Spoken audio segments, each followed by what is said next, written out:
بسم اللہ الرحمن الرحیم۔ السلام علیکم۔ یہ واقعہ صحابہ کرام رضوان اللہ علیہم اجمعین میں ان بڑے صحابی کے متعلق ہے جن کا نام عبداللہ بن حذافہ سہمی ہے۔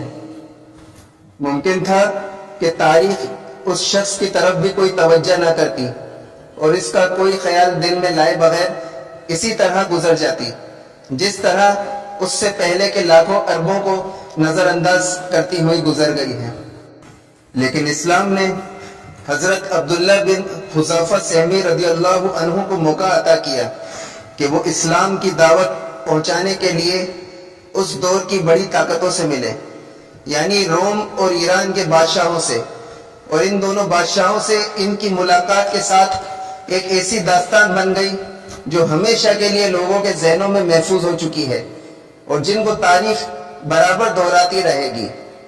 ایران کے بادشاہ کے ساتھ ان کی ملاقات کا قصہ سن 6 ہجری سے تعلق رکھتا ہے، جب نبی کریم صلی اللہ علیہ وسلم نے اپنے کچھ صحابہ کرام کے ذریعے اجمی بادشاہوں کے پاس دعوتی خطوط ارسال فرمائے اور ان خطوط کے ذریعے انہیں اسلام کی دعوت دینے کا ارادہ فرمایا۔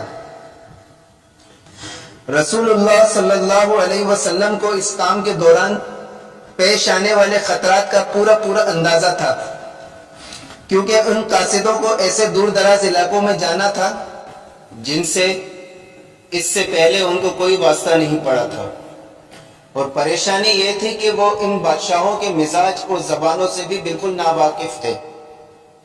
پھر اس سے بڑھ کر یہ کہ ان بادشاہوں کو اپنے پرانے دین کو چھوڑنے اور اسلام کو اختیار کرنے کی دعوت دینی تھی، یعنی ایک ایسی قوم کے دین میں داخل ہونے کی دعوت تھی جو گزشتہ زمانے میں ان کے حکم پر عمل کرنے والی رہ چکی تھی۔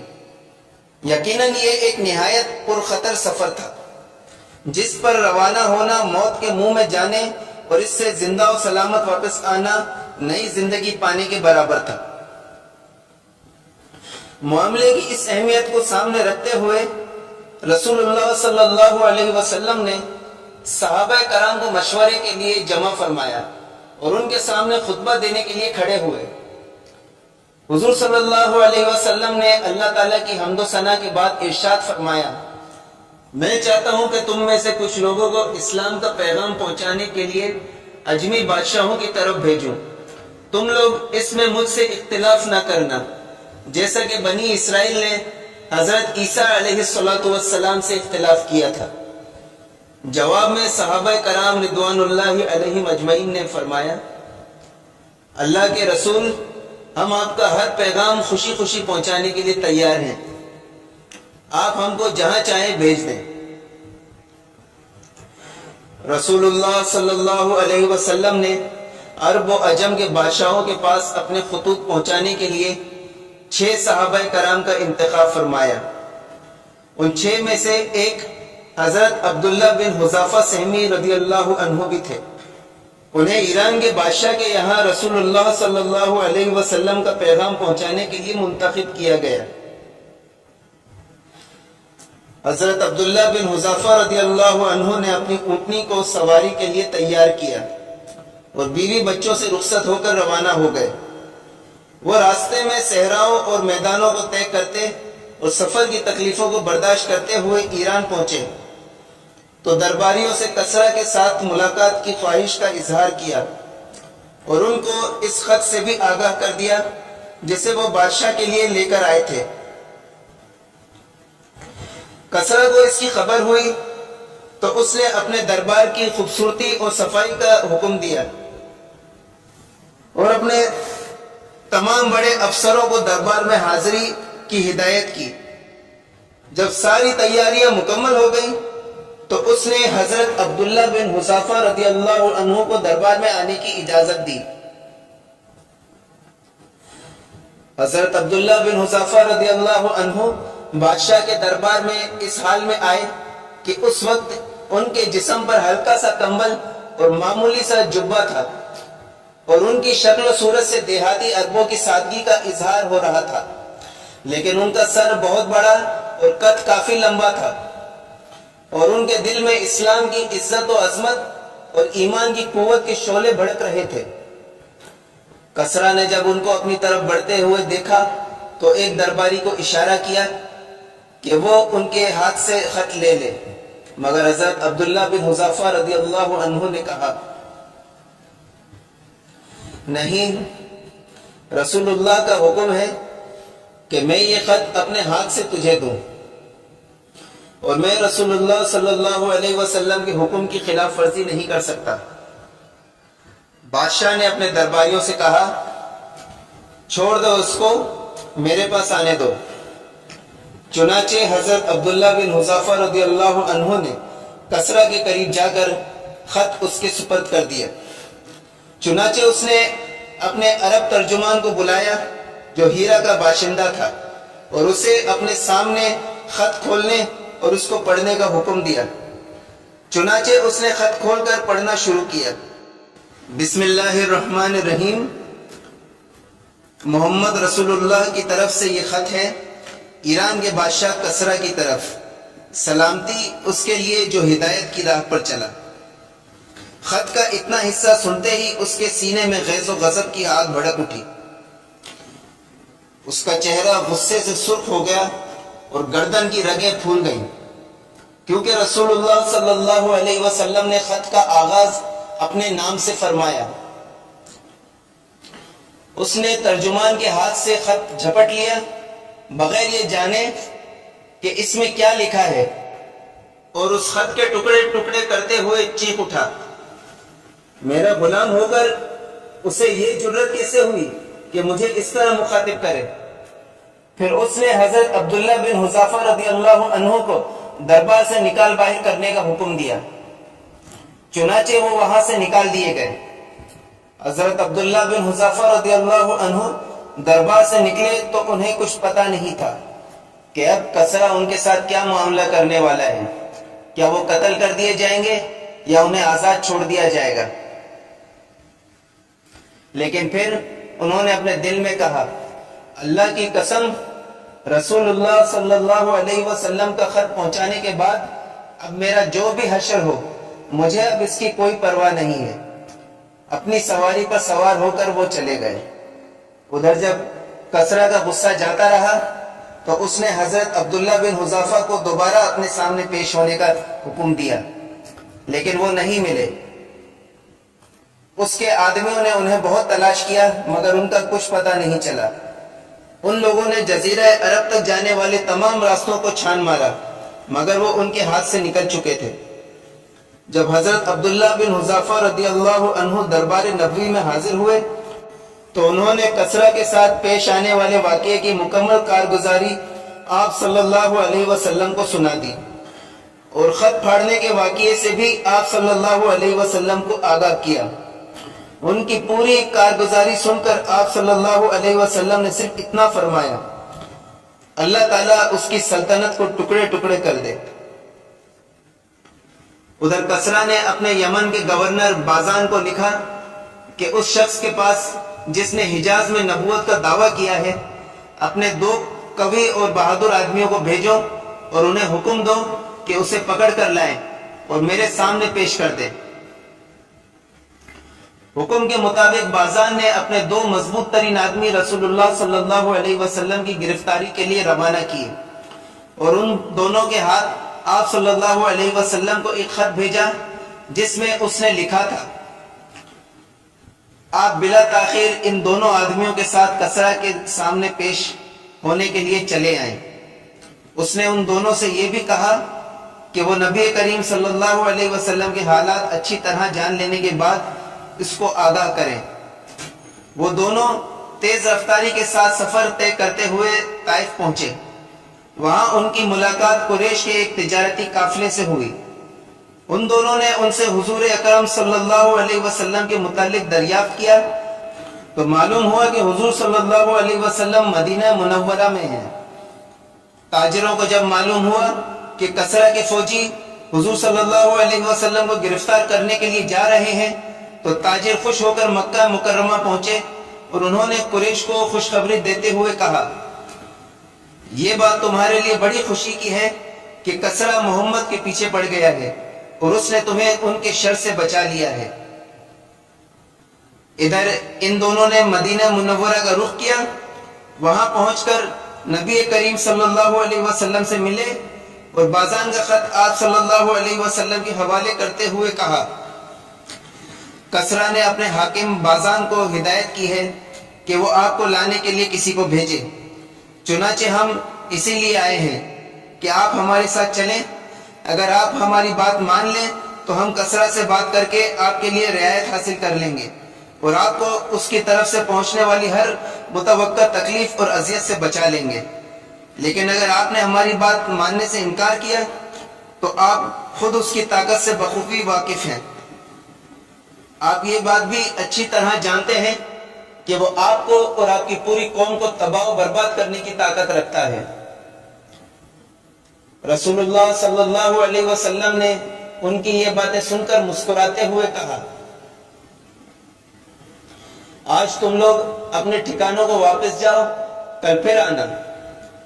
جب دوسرے دن وہ دونوں بارگاہ رسالت میں حاضر ہوئے اور پوچھا، کیا آپ نے ہمارے ساتھ چلنے اور کسرا سے ملنے کے لیے تیاری کر لی ہے؟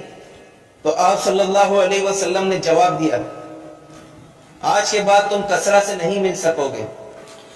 اللہ تعالیٰ نے اس کے بیٹے شیرویا کو فلاں مہینے کی فلاں رات اس کے اوپر مسلط کر کے اسے ہلاک کروا دیا ہے۔ جب ان دونوں نے یہ سنا تو ان کے چہروں پر دہشت و حیرت کے آثار ظاہر ہوئے اور وہ گھور گھور کر آپ صلی اللہ علیہ وسلم کی طرف دیکھنے لگے۔ پھر وہ اپنی حیرت پر قابو پاتے ہوئے بولے، جانتے ہیں آپ یہ کیا کہہ رہے ہیں؟ کیا یہ ہم بازان کو لکھ دیں؟ آپ صلی اللہ علیہ وسلم نے فرمایا، ہاں یہ سچ ہے، اور اس کو یہ بھی لکھ دینا کہ میرا دین کسرا کی سلطنت کے آخری حدود تک پہنچ کر رہے گا، اور اسے یہ بھی لکھ دو کہ اگر تم اسلام قبول کر لو تو میں تمہارا یہ سارا زیر حکومت علاقہ تمہارے سپرد کر کے تم کو تمہاری قوم کا حکمران بنا دوں گا۔ اس کے بعد وہ دونوں آپ صلی اللہ علیہ وسلم سے رخصت ہو کر بازان کے پاس پہنچے اور رسول اللہ صلی اللہ علیہ وسلم کی دی ہوئی خبر سے اس کو مطلع کیا۔ بازان نے کہا کہ اگر محمد کی یہ بات درست ہے تو یقیناً وہ اللہ کے سچے نبی ہیں، اور اگر ایسا نہیں ہے تو سوچوں گا کہ مجھے ان کے ساتھ کیا رویہ اپنانا چاہیے۔ پھر اس کے چند ہی روز بعد شیرویا کا خط بازان کے پاس پہنچا، جس میں اس نے لکھا تھا، میں نے کسرا کو اپنی قوم کے انتقام میں قتل کر دیا ہے۔ اس نے ہماری قوم کے شریف لوگوں کو قتل کرنا، ان کی عورتوں کو کنیز بنانا اور ان کے مالوں کو چھیننا اپنی عادت بنا لی تھی۔ جب یہ میرا خط تمہارے پاس پہنچے تو اپنے پاس موجود تمام لوگوں سے میری اطاعت و فرما برداری کا عہد لے لو۔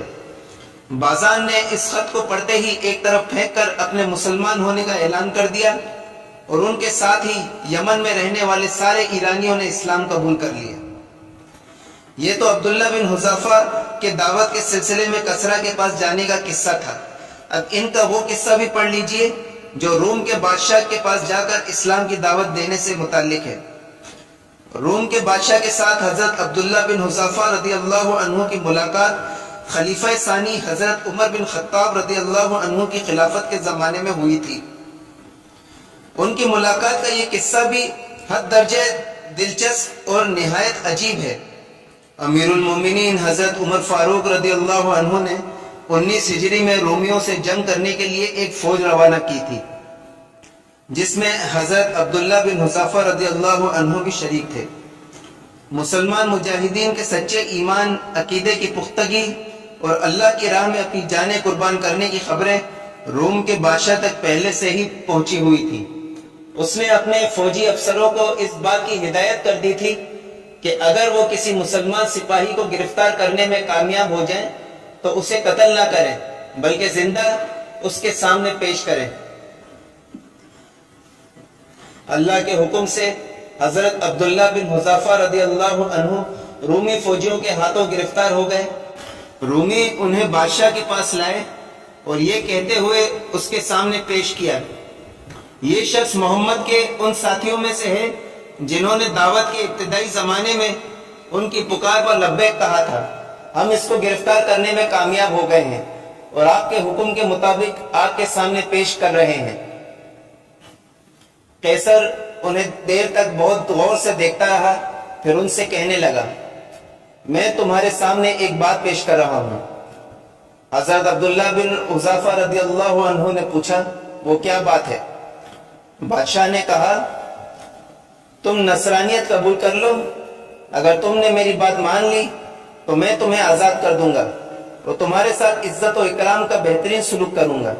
حضرت عبداللہ بن حذافہ رضی اللہ عنہ نے اس کی پیشکش کو نفرت و حقارت سے ٹھکرا دیا اور حد درجہ یقین اور برداشت کا مظاہرہ کرتے ہوئے جواب دیا، یہ ناممکن ہے، مجھے تمہاری اس پیشکش سے موت 1000 گنا زیادہ محبوب ہے۔ قیصر نے اس کو شیشے میں اتارنے کی کوشش کرتے ہوئے کہا، میں دیکھ رہا ہوں کہ تم ایک نہایت عقل مند اور سمجھدار آدمی ہو، اگر تم میری یہ پیشکش قبول کر لو تو میں تمہیں اپنی حکومت میں شریک کر لوں گا۔ بادشاہ کی اس کھوکھلی پیشکش کو سن کر زنجیروں میں جکڑا ہوا قیدی بے ساختہ مسکرا پڑا اور اس نے نہایت بے نیازی اور لاپرواہی کا مظاہرہ کرتے ہوئے جواب دیا، اللہ کی قسم، اگر تم عرب و عجم کی ساری سلطنت بھی مجھے دے دو اور اس کے بدلے صرف یہ چاہو کہ میں ایک لمحے کے لیے دین محمد سے پھر جاؤں تو یہ بھی میرے لیے ہرگز ناقابل قبول ہے۔ قیصر نے دھمکی دیتے ہوئے کہا، تب میں تم کو قتل کر دوں گا۔ حضرت عبداللہ بن حذافہ رضی اللہ عنہ نے اس کی دھمکی سے ڈرے بغیر جواب دیا، تمہاری مرضی، جو چاہو کرو۔ پھر قیصر نے انہیں تختہ دار پر باندھنے کا حکم دیا۔ اس کے اس حکم کی فوراً تعمیل کی گئی اور انہیں تختہ دار پر باندھ دیا گیا۔ اس کے بعد اس نے جلاد سے رومی زبان میں کہا، اس کے دونوں ہاتھوں کے آس پاس تیر چلاؤ۔ وہ اس وقت بھی انہیں نصرانیت قبول کرنے کی دعوت دے رہا تھا، مگر انہوں نے انکار کر دیا۔ اس کے دونوں ہاتھوں کے آس پاس تیر چلاؤ۔ وہ اس وقت بھی انہیں نصرانیت قبول کرنے کی دعوت دے رہا تھا، مگر انہوں نے انکار کر دیا۔ پھر اس نے جلاد کو ان کے پاؤں کے ارد گرد تیر چلانے کا حکم دیا۔ اس دوران بھی وہ انہیں اپنا دین چھوڑنے کی دعوت دے رہا تھا، لیکن انہوں نے پھر بھی انکار کیا۔ تب قیصر نے جلاد کو رک جانے کا اشارہ کیا اور کہا، اسے تختہ دار سے نیچے اتار دو۔ پھر اس نے ایک بڑی سی دیگ منگوائی، اس میں تیل ڈلوایا اور اسے آگ پر رکھوا دیا۔ جب تیل کھولنے لگا تو اس نے مسلمان قیدیوں میں سے 2 آدمیوں کو بلوایا اور ان میں سے ایک کو کھولتے ہوئے تیل میں ڈلوا دیا۔ اس میں پڑتے ہی مسلمان قیدی کے بدن کا گوشت الگ ہو گیا اور ہڈیاں نظر آنے لگی۔ اس کے بعد قیصر نے حضرت عبداللہ بن حذافہ رضی اللہ عنہ کی طرف رخ کرتے ہوئے پھر ان کو نصرانیت قبول کرنے کی دعوت دی، مگر انہوں نے پہلے سے بھی زیادہ سختی کے ساتھ اس کی دعوت کو رد کر دیا۔ چنانچہ قیصر نے دوسرے مسلمان قیدیوں کو بھی اس تیل میں ڈلوایا اور ساتھ ساتھ وہ ان کو نصرانیت کی دعوت بھی دیتا رہا، جبکہ حضرت عبداللہ بن حذافہ رضی اللہ عنہ برابر شدت سے انکار فرماتے رہے۔ چنانچہ جب وہ ان سے بالکل مایوس ہو گیا تو انہیں بھی اسی دیگ میں ڈالنے کا حکم دیا جس میں ان کے دونوں ساتھیوں کو ڈالا گیا تھا۔ جب انہیں گھسیٹ کر دیگ کی طرف لے جایا جا رہا تھا تو ان کی آنکھوں میں آنسو آ گئے۔ سپاہیوں نے قیصر سے کہا کہ یہ رو رہا ہے۔ قیصر نے سمجھا کہ اب ان کی ہمت جواب دے گئی ہے۔ اس نے سپاہیوں سے کہا کہ ان کو میرے پاس لاؤ۔ جب حضرت عبداللہ بن حذافہ رضی اللہ عنہ اس کے پاس پہنچے تو اس نے پھر اس خواہش کو دہرایا کہ وہ نصرانیت قبول کر لیں، مگر جب انہوں نے انکار کر دیا تو قیصر نے دریافت کیا، پھر تم رو کیوں رہے تھے؟ حضرت عبداللہ رضی اللہ عنہ نے جواب دیا، میرے دل میں یہ خیال آیا کہ عبداللہ، اس وقت تم اس دیگ میں ڈال دیے جاؤ گے اور تمہاری جان نکل جائے گی۔ حالانکہ میری خواہش تھی کہ کاش میرے بدن میں اتنی جانیں ہوتی جتنے بال ہیں، اور وہ تمام جانیں ایک ایک کر کے اللہ کے دین کے لیے اس دیگ میں ڈال دی جاتی۔ اسی خیال پر مجھے رونا آ گیا۔ قیصر نے پوچھا، اچھا کیا تم میرے سر کو بوسہ دے سکتے ہو؟ اگر تم ایسا کرو تو میں تم کو رہا کر دوں گا۔ حضرت عبداللہ بن حذافہ رضی اللہ عنہ نے سوال کیا، اور میرے دوسرے تمام مسلمان ساتھیوں کو بھی؟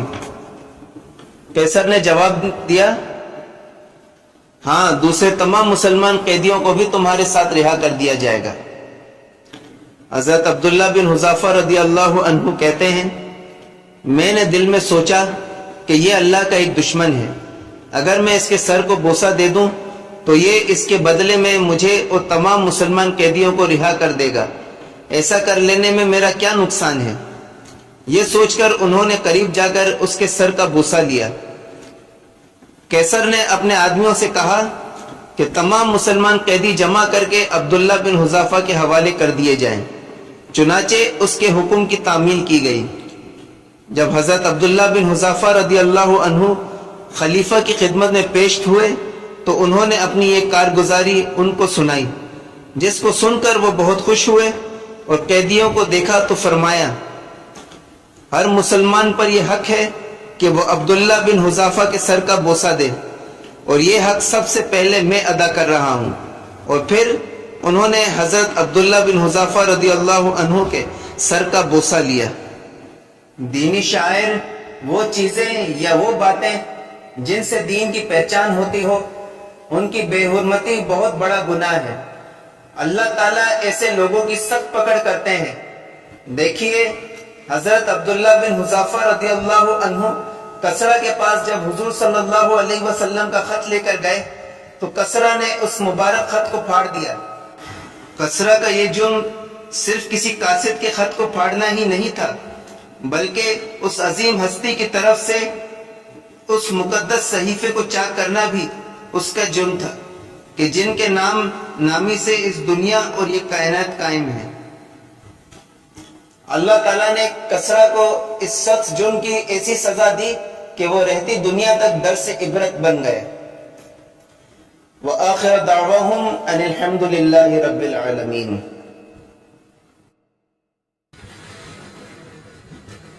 ناظرین کرام، اگر آپ کو یہ ویڈیو پسند آئی ہو تو اسے لائک کریں، سبسکرائب کریں اور برابر میں دیے گئے بیل آئیکن کو پریس کریں تاکہ میری آئندہ آنے والی ویڈیوز کا نوٹیفیکیشن آپ تک پہنچتا رہے۔